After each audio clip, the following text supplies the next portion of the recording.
High, welcome to my channel. সবাইকে জানাই মহাপঞ্চমীর অনেক অনেক শুভেচ্ছা। পঞ্চমীর দিন আমরা দুজন মিলে একটু বহরমপুর গিয়েছিলাম ঠাকুর দেখতে। বাড়ি থেকে বেরিয়ে একটা টোটো করে পৌঁছে গেলাম স্টেশনে। স্টেশনে গিয়ে দেখি ট্রেনটাও লেট। কী আর করব, অনেকক্ষণ পর ট্রেন এলো, তারপরে ট্রেনে চেপে প্রাকৃতিক দৃশ্য দেখতে দেখতে পৌঁছে গেলাম বহরমপুর। তারপর মনটা একটু খারাপই হয়ে গেল। প্রথম যে মণ্ডপটা দেখতে গেলাম সেটার তখনও উদ্বোধন হয়নি, কিন্তু কি আর করা যাবে, পাশেই ছিল মায়ের মন্দির। মায়ের দর্শন করে পরবর্তী ঠাকুরগুলোও দেখতে শুরু করলাম।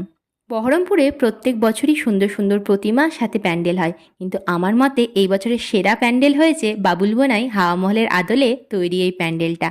তোমরা কে কে এই প্যান্ডেলটা দেখতে গিয়েছো আমাকে কমেন্ট করে জানিও।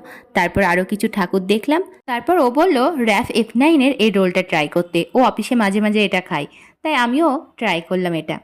বেশ ভালো ছিল খেতে। তারপর ফ্রাইড রাইস চিলি চিকেন দিয়ে রাতের ডিনারটা সেরে ফিরলাম বাড়ির পথে। তোমাদের যদি আমার এই ছোট্ট মিনি ব্লগটা ভালো লেগে থাকে তাহলে একটা লাইক করো এবং আমার চ্যানেলটাকে সাবস্ক্রাইব করে আমার পাশে থেকো। Thank you for watching.